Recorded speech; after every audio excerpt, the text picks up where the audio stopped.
Welcome to episode 54 of the 24-Hour Hustle Show, and today we got special guest Terrell Thomas.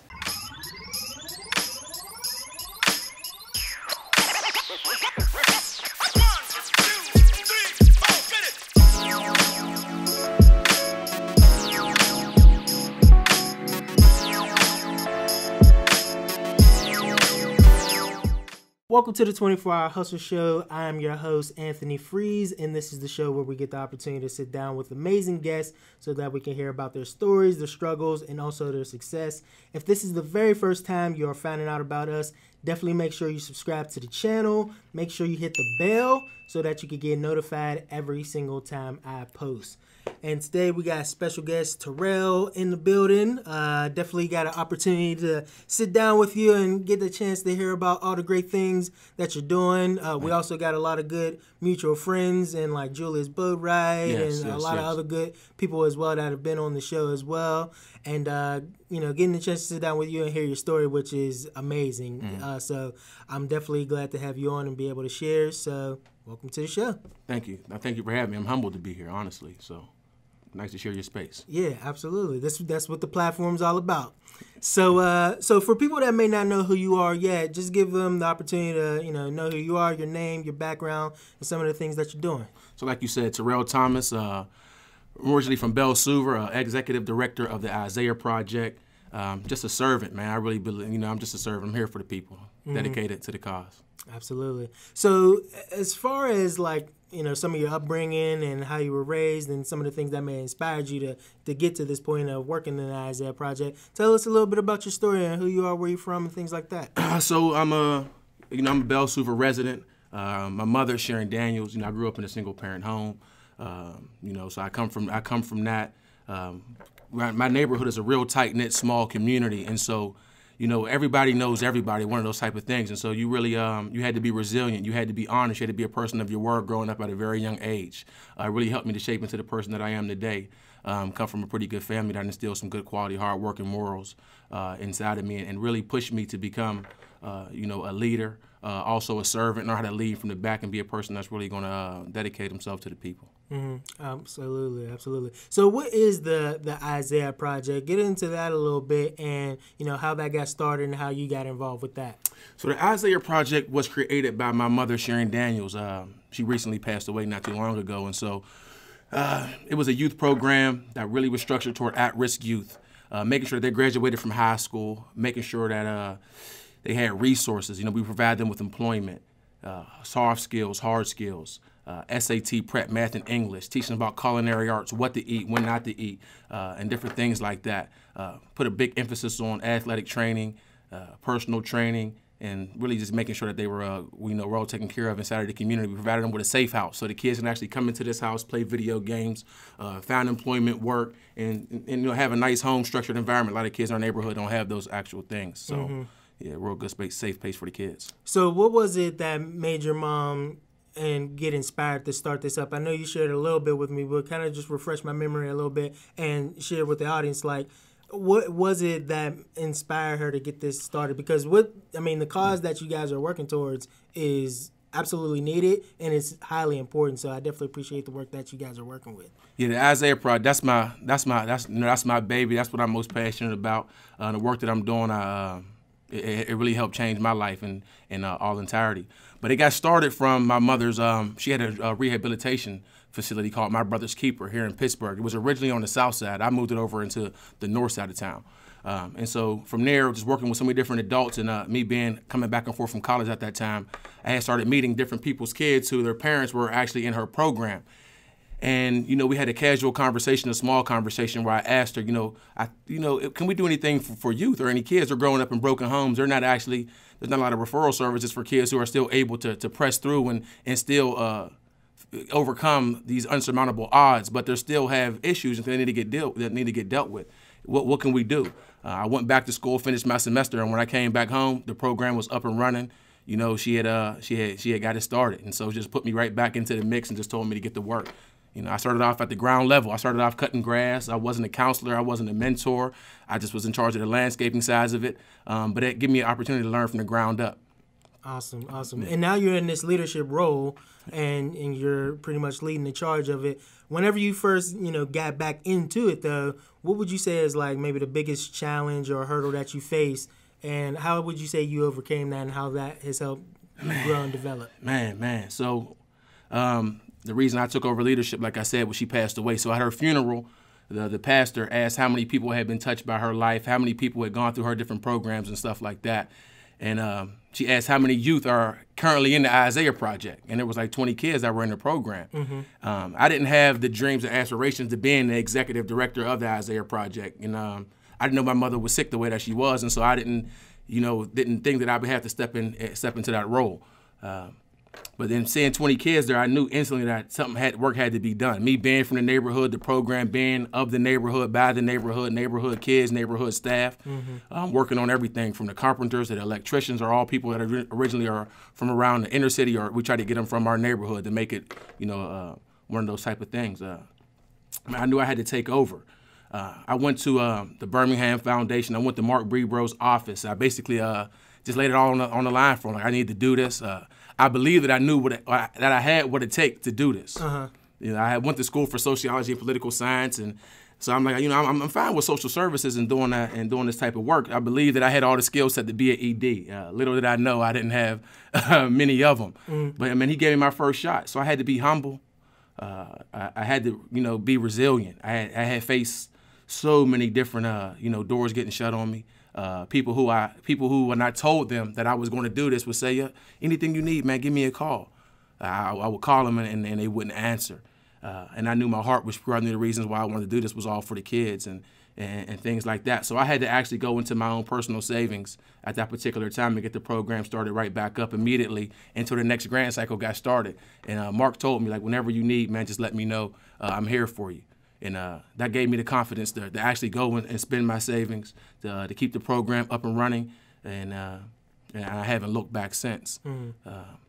So it's still even humbling to this day. I try to make sure that any person who comes to me, any young man, young woman, that come to me for look at any type of advice on getting into this type of work, I try to make sure I do it. I try to make sure I'm open and honest and fully transparent. I open up my phone book. I call people as yourself or any other type of mutual friends, and I'm not putting them on. I don't have the power or the ability to do that, but I give them all of what I got.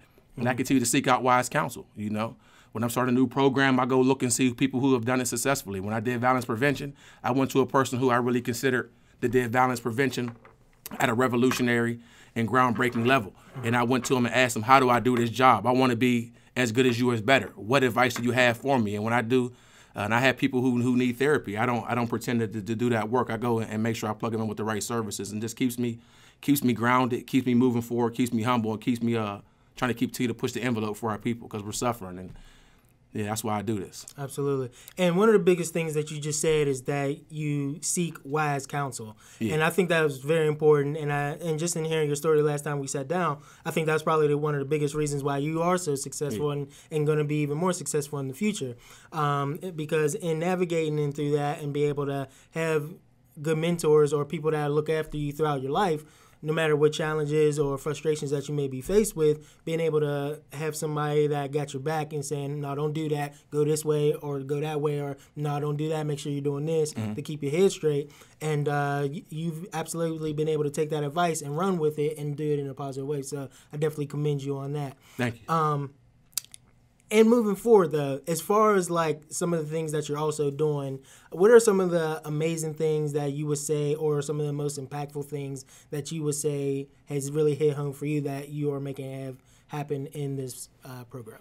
Going back to like you were saying with the mentors that I've had growing up, for some reason I've been able to have beautiful people around me like my whole life. So my mother, starting back going over her.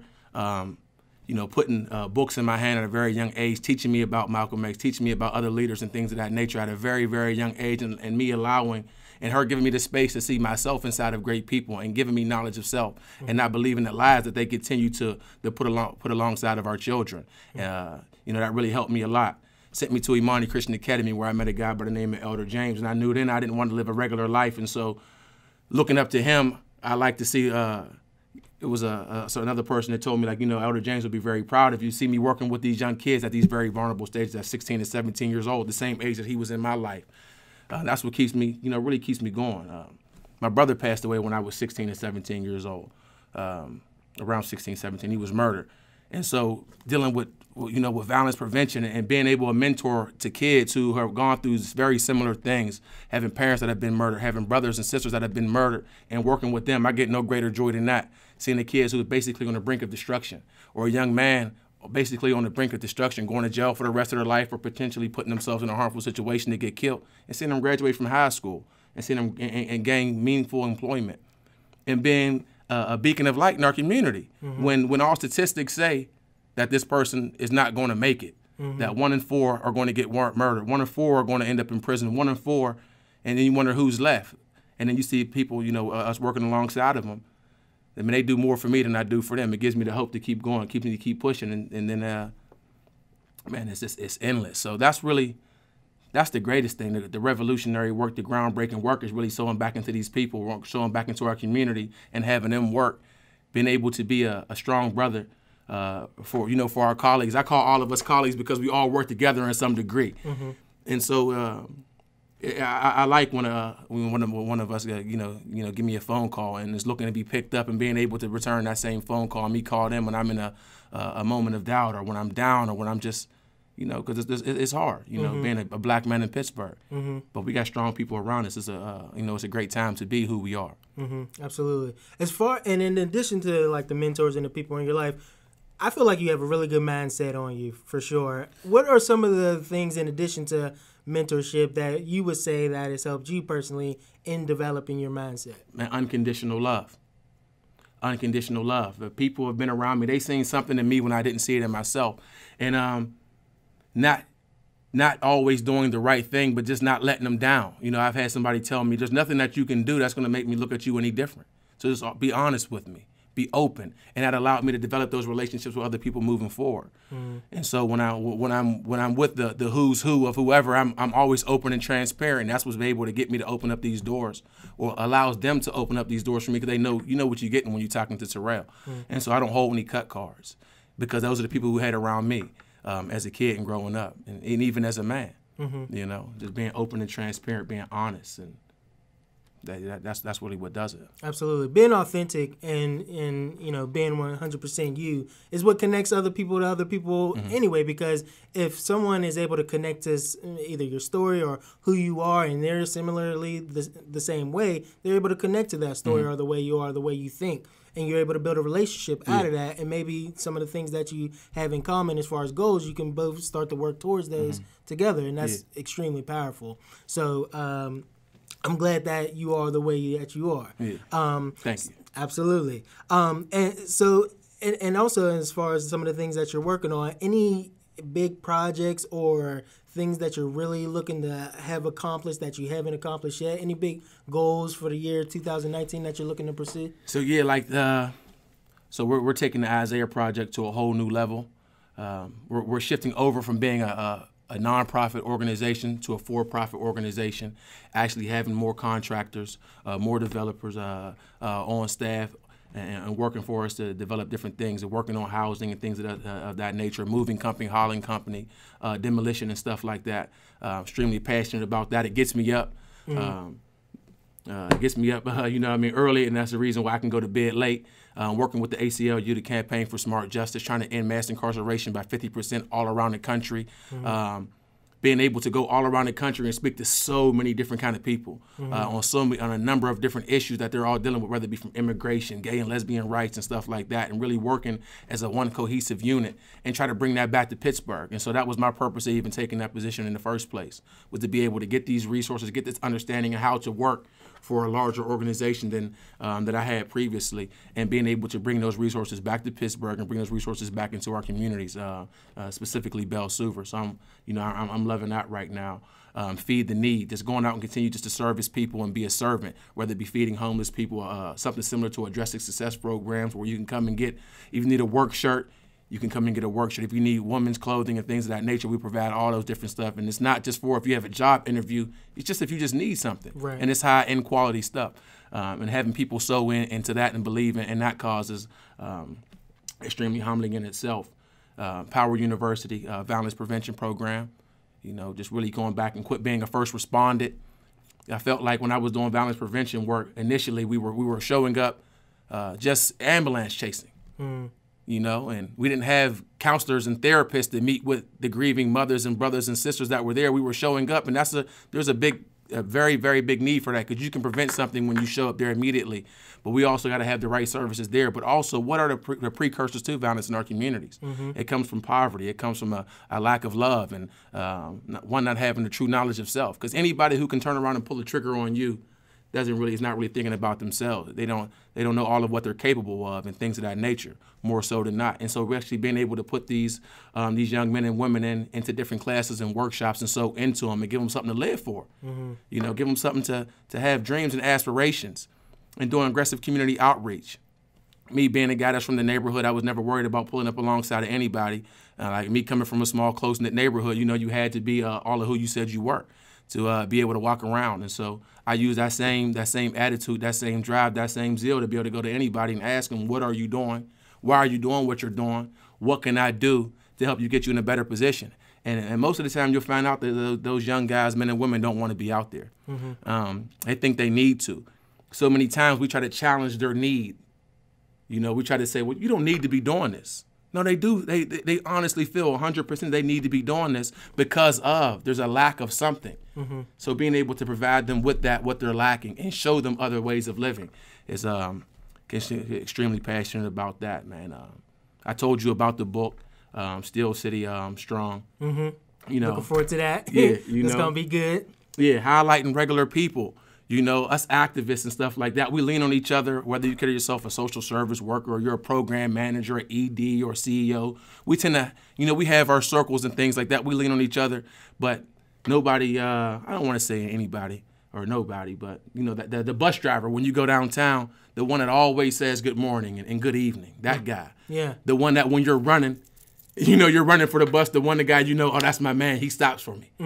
That person. If you talk to him, you'll find out there's a reason why he's so kind and he's so nice and he's willing to wait. That 2 minutes for he's seeing you down the block. Why he's like that? The lady that bags your groceries, and when you see her, she says, "God bless you," and she's nice to everybody. There's a reason why she's like that. More so than not, she's gone through some very tough times in her life, and she feels the need to be very kind and she's courageous. And the fact that she's been able to come up out of our neighborhoods and just have the job bagging groceries. She could have easily been up under the bridge, and so is myself. And so, when you get these awards and stuff like that, and you're around the who's who of Pittsburgh and the elite, we tend to toot our own horns and we lean on each other and stuff like that. But I want to highlight the regular men and women who don't have glamorous positions, who may not be CEOs, who may not make several hundred thousands or $1 million a year, but they're the ones who keep us going. That kind word. When you went through the drive-through, that type of thing. Absolutely. Yeah, let's dig into the book a little bit more. Like, when was the moment for you when you said, man, I really want to write a book? When was that moment, and what made you think of this concept and wanted to start pursuing this? Man. So, passion, purpose, plan, those things have been big in me since really when I went to Imani and was working with Elder James. Like I was sharing with you, I wasn't always like that. My mother really kind of helped steer my career and my path and things like that, but it was very external.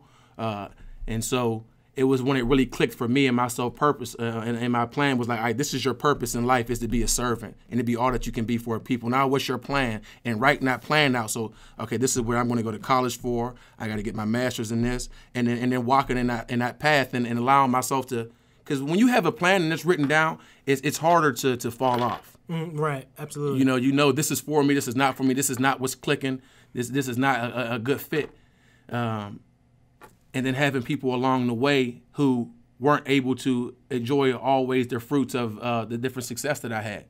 It was like, you were very important to me at this time period of my life. I had another mentor, Mr. Latin, who was, I was in elementary school. He was very important to me, but I haven't been able back to connect with him. And so I was looking for other Mr. Latins to actually highlight the story. and things like that, and just being around this meeting kind people. We sow seeds, and people say it always comes back, or it will come back, and meeting people who are very kind to me and being very loving and supportive, but not in philanthropy or not in foundation work or not being program managers or things of that nature. And I'm going to touch on some of those people as well. So it's not all be, because there's other people who I think are very just great, dynamic, dope, awesome people who need to be uplifted in their work. They do selfless work. And I think, so I'm going to introduce those people as well. As much as I can find, you know, you only got so many pages, but yeah, but that's when it clicked with just thinking about the everyday and day people, the mailman that when you see him, he smiles and says hi, like, you know what, man, you made my day. I was having a tough day, and he delivers mail to more than just me. So I know that that's really truly him. Yeah, absolutely.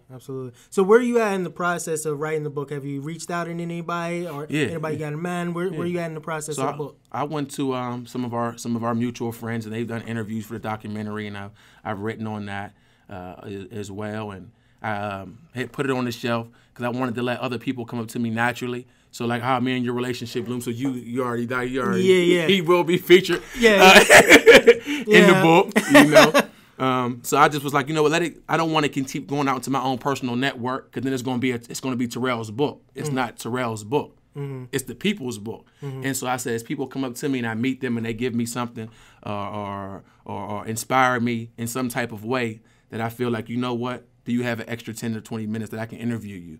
Or can I give you the sheet of paper and, what these are, the simpler the questions, and you can write this stuff out and just talk to the people, because I believe that you're very motivational. Because I find motivation from so many different things, man. And so, I've had to use that. We grew up in these neighborhoods where, and these lies and these stigmas where people are purposely trying to tear you down in the media, and that's why I got such a huge respect for what you're doing, highlighting. I love the word, the hustle, highlighting the hustle. People who put all, who spend 22 hours a day, and 20 hours, 18 hours a day, working and things like that. And so, absolutely. And as far as, or in addition to the book as well, any other big plans, maybe speaking engagements or events, or what does that look like? Do you want to do that on a bigger scale? You want to do something national? What does that look like on the bigger grand scheme of things? Man, so working with the ACLU, they've empowered me to be able to help create a fund for different people in our different communities and stuff like that. So this will be the first time that they've been awarding grants here in Pittsburgh. I'm loving that. To actually be able to sow seeds into some of our community partners and be able to reward them for their hard work, so they can put it back into the people. Continue to go around the country and just elevating the issues and the true causes, and just using myself to be a tool to be used, and being open and receptive to what's really going on in the world today. I already talked to you about the Isaiah Project and the work that we'll be doing with that. Just continue to buy more property. One of the things I'm proud about is that when I purchase a home, I don't rent it out to the highest bidder. I don't sell it to the highest bidder. Everybody that lives in my property is either low or moderate income. I put out a true living wage. Being a type of landlord that works with his tenants and stuff like that, I'm gonna continue to do that. Just bought 2 more houses, and so looking forward to putting true families in there and people who need a chance. I found that most people, when you put them in who truly need a home, they respect the home, they take care of the home, and that they're able to raise their families in there. And so I seen a guy who was recently released from prison last year, who he was facing being homeless. Now he's raising his daughter and has his granddaughter in there. And he couldn't find a place to live. They wouldn't offer him credit. He couldn't pass the credit check and things of that nature. And now he has one of the best looking houses on the block. That's awesome. So, continue to keep doing that and just, man, being a servant, man, 100%. That's what makes me, the happiest. That's where I get my passion from. That's what wakes me up in the morning. I don't use no alarm clock, man. Right? Passion wakes you up. Passion is the alarm clock. I never had an alarm clock. It's hard for me to go to sleep when there's work to be done, and it's hard for me to stay to sleep when I feel like I got something to do. I feel like I owe.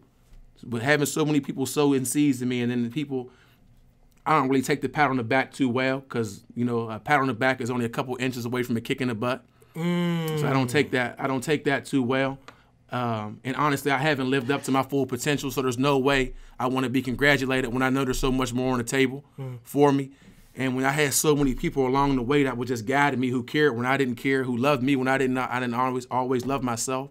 Man, I'm only out of 100 people, I'm only 10% of what they poured out. What they poured in me. That's only what I'm pouring back out. And so I can't. There's no way I can rest up or ease up. That's I'm trying to drive it to the maximum, man. Mm-hmm. That's why I love the show. To be honest with you, when he was like, everybody got 24 hours. How are you going to use yours? I was like, yeah. There's no excuses, man. Absolutely. I love personal training. I love fitness. Working out was one of the things that really helped me out a lot. And so I meet people who ask me, how'd you get like this? And so I tell them, and I put 2 hours in at the gym. Well, I can't do that. Okay, we'll put an hour in. And we spoke about this. Well, I got to get up at 6 o'clock and I don't come back home at this time. I said, well, get up at 4 o'clock. Mm-hmm. You said you wanted to look like this. Mm-hmm. Okay, well, you know what?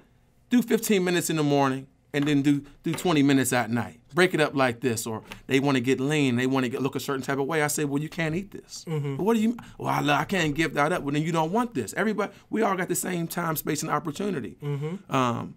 Well, most of us.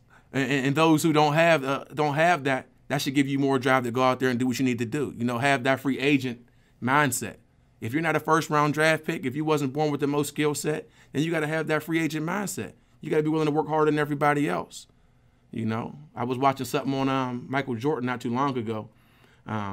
Regardless of however people think about him as a person, it doesn't. I don't know him as a person, but I was watching him play against the Pistons, and I watched when he was too small and he was getting beat up. And he wasn't Air Jordan right then. Against that Pistons in them playoffs, mm-hmm. he was getting beat up. And then they showed him going to the weight room and pumping iron. And they showed him change his game. And they showed him work with his team and put that zeal and that drive. And they highlighted when he got cut from the team. That's the part of the guy that I see, is that dedication to get better. Mm-hmm. And so I try to carry that, man. There's no position that I have that I feel like I truly deserve. I got to constantly prove myself, and there's no position that I can't get mm-hmm. that I won't be able to excel in that position. Mm-hmm. And that's just how I look at it. I'm looking for time, space, and opportunity to show my worth, to prove it to myself and prove it to the world mm-hmm. that we deserve these spots. And so I take it on myself that when I get in there, to open that door and then build a new door. Mm-hmm. We're talking about people sitting at the table, man. It was a moment to where I was complaining. I was looking back. It was in the midst of this interview was around the time of the 10-year challenge that's going all around on Facebook. Yeah. Yeah. And I was looking at people who I've reached out to years ago and have yet to get back. And I'm looking and say, man, you've commanded such space for so long, and we're living in food deserts. We're living in places where there's not co-ops. We're looking in places where there's no restaurants. We're living in places to where there's very little black schools and things of that nature. And where's the black banks? And you've been in these spaces and you commanded this attention and you've gotten everything that there is to get. And you appear to be so well off and you promote yourself as being all of everything. And yet and still the community is struggling and surviving for a number of reasons. And I've personally reached out to you. I know others have. And what are you doing? Are you a gatekeeper or what? And said, it's like everybody who got to sit at the table is now getting fat. You've been sitting down for too long and we need to stand up. And I had to realize, man, it's about building tables for others. Mm-hmm. That's where I'm at, man. I'm about, putting that hammer and that nails in. Mm-hmm. And if you can't do it, then find the carpenter, man, and hold him, man. Go get his bag. You can't be too bad you can't be too big to get the next person's bag. Mm-hmm. When it's all about the people, if we're servants. Now, if you're a capitalist and you're strictly a businessman and that's things like that, then that's all good. But that's not why God created me. Right. Absolutely. Amen to that. Man, and so on all that, because you're definitely a hard worker. I see it. I can hear the dedication in your words and what you're doing. You're definitely on top of it. So in all of that, where would be the best place for people to connect with you, email you, website, or whatever? How can people get in contact with you or even contribute to some of the things that you're working on? T. Thomas, TIP at Gmail, at Yahoo. So, yeah, T. Thomas, TIP at yahoo.com, T. Thomas at ACLUPA.org, Facebook, Terrell Thomas. Mm-hmm. You can message me. I'm open. I'm ready. You can, I pick up trash in the community. I'll come through and whatever you may need, whatever it is that you need, whatever you're putting together, I would love to be a part of it. I service everywhere, so I'm just not a Bell Suver guy. I'm just not a South Pittsburgh guy. or wherever, or I work outside of Allegheny County. I'll go to the Mon Valley. I'm here for the people. You're a man's man. You know, man's man amongst men. So yeah. Awesome. And then as we get closer to wrapping up, what is a 24-hour challenge that you will propose to the audience that they can actually take action on before they get done watching this episode? What can the people do? What's a good goal for people to actually take action on? Well, I don't know if it's a goal, but I think that sit back and allow yourself to dream your wildest dream about yourself.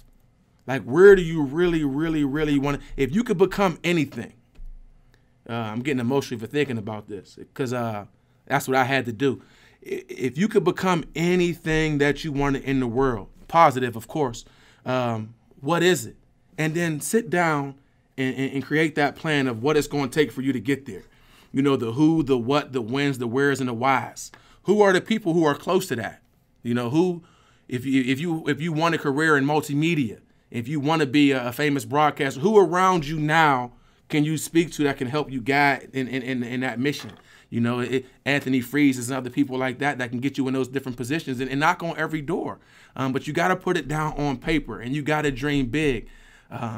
If your dream is not big enough, if your dream is not too big for you, then it's too small for God. You know? And so you got to get your wildest dream and then put that on paper, write it down, make your steps, and write it down from today to however many years you think it's going to take you get there. And I believe if you do it like that, it'll happen sooner than you believe so. Awesome. And so in other words, if you have any, thoughts or processes or some of your goals and dreams, write them down in the comment section. Or if you have some challenges, put them in the comment section. I'm sure we'll interact and maybe help you through it. But, we want this to be interactive. We want to help you reach some of the goals and dreams that you want to pursue. So definitely let's get the conversation going. Let's get it cracking in the comment section.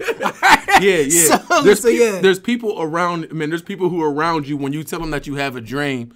And you can't tell everybody all your dreams and aspirations. But there's people who are around you, the right people, that if you come to them with a dream, a hope, or something like that, they will help you turn that into a reality. They are waiting on you. You know, I've met other people another person who I don't mention their name too often. Who when I went to the Pittsburgh Foundation, and I'm like, look, I don't do this. I don't want to. I'm very uncomfortable in these type of spaces. Michelle McMurray was like, look, I got you. Be you. Do this work that you said you're going to do and be about that. Man, there's people who are around you that'll help you. I probably had 5 conversations with the lady, but she's empowered me so much. You got to just know who you want and what you want, man, and take it to the right people, and they'll help you. They want to see you grow. We all waiting, like how you was waiting for me, you know? It's all good. And everything works. And the timing was perfect. Like we met when we needed to. So it all worked out. But I definitely appreciate you being able to come on to the show. Thanks for having me, Absolutely. Man. Absolutely. Definitely got to do it again. I'm looking forward to all the things that you're working on in the future. If there's anything that I could potentially do to help, and if I got the time to do it, I'm definitely more than happy to help. Yeah, I need you. I gave him my dreams, my hopes, and aspirations. So I need him to help me turn this into reality. Absolutely. You know? And then, if there's anybody in my network that I could potentially connect you with, that's what it's all about. I definitely appreciate you coming on and sharing. Thank you. Absolutely. God bless you. Absolutely. You as well. So now that we know what Terrell does with his 24 hours, I want to know what you do with your 24 hours. Definitely make sure you leave some comments down below so we can get the comments and the conversation going. If you got any questions for either myself or Terrell, definitely leave those down there as well. And with that, subscribe to the channel, and we will see you on the next episode.